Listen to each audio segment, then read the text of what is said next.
Hi, you're much welcome to your favorite cryptos for you. Today's topic is Bitcoin had a bar mitzvah. Bitcoin became a man today. It's been a little over 13 years since the blockchain transmitted its first transaction, about the same age that Jewish boys undertake their coming-of-age ritual to transition from childhood to adulthood under the watchful eyes of their elders. You'll excuse me if I assume that Bitcoin is male-gendered, given its testosterone-driven history. A stretchy metaphor, perhaps, but it is not that wild. The moment when the Securities and Exchange Commission gave its long-awaited blessing to a bunch of ETFs after market close on January 10, the cryptocurrency graduated from an undisciplined and volatile offspring of technological innovation to a stolid member of the tribe of financial assets, able to hold its head high among dollars, equities, gold, real estate, debt, and collectibles. Perhaps a recap is necessary. It has been a long and winding road for Bitcoin ETFs. Over a dozen different companies have applied to the SEC since 2014, but they have been roundly rebuffed. Many column inches have been spilled in trying to understand the real reasons underpinning the regulators' firm resistance to these applications, including a colorful tapestry of conspiracy theories, which may, in the light of history, turn out to have a kernel of truth in them. No matter, those days are gone, and the SEC has opened the gates, after much wrangling, fine-tuning, and small print. The companies that have been given approvals are among the largest and most established asset managers on earth, household names like BlackRock, Vanguard, and Fidelity. They collectively oversee somewhere around $25 trillion in investor funds. It is hard to imagine a more powerful army of private global financial influence. Their successful ETFs represent the most important event in Bitcoin's young life. Why? Because these asset managers are the old guard, the risk-averse, the regulation-compliant, the financially astute.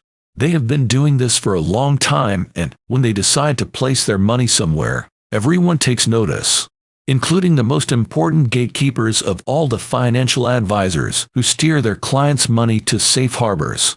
And now Bitcoin is considered to be one of those safe harbors. Who would have thought?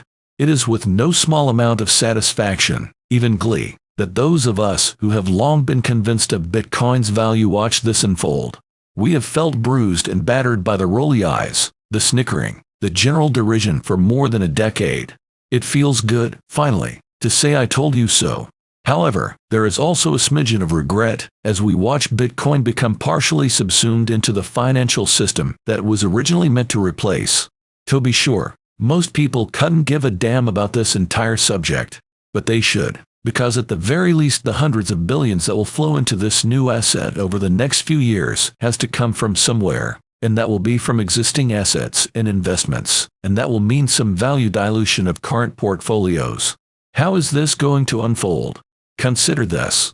One of the oldest and most conservative banks in England, Standard Chartered, just released a report on the price forecast for Bitcoin over the next 2 years. Looking at what happened to the price of gold since the first gold ETF was launched, they conclude that the price of Bitcoin is likely to double this year and again in 2025. That is a 4x price increase. I have no idea whether this will pan out. Cryptocurrency price predictions have historically been a fool's game, but an increasing number of old guard researchers are predicting similar figures. So those who feel that they may have missed the boat already may want to rethink. It is difficult to imagine another investment option with greater potential upside. I'm not giving financial advice here, you understand. I am merely a columnist.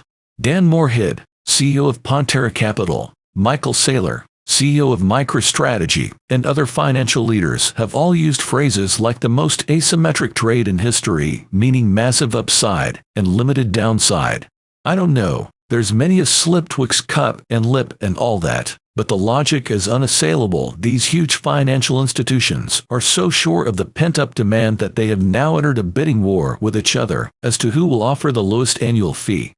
Currently this is 0.24% from Bitwise, which is aggressive, at least when compared with your average stock brokerage fee. And longer term, the price will certainly settle down as it matures, although its final trajectory is a little hazy right now. It's fair to assume that its risk profile will disappear.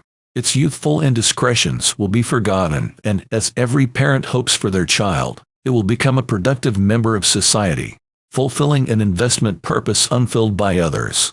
But perhaps more important is the fact that these ETF approvals represent the imprimatur that most of the crypto industry has been waiting for, the general approval it has always sought, which means that other digital assets, ranging from Ethereum's Ether to NFT-secured property rights to real-world asset tokenization, will now find themselves taking the stage, admired and respected, even emulated. The other boys will become men too. Thank you so much for watching this video. I really appreciate your support and feedback. If you liked this video, please give it a thumbs up and leave a comment below. And if you want to see more videos like this, make sure you subscribe to my channel and hit the notification bell. Until next time, be safe and keep smiling.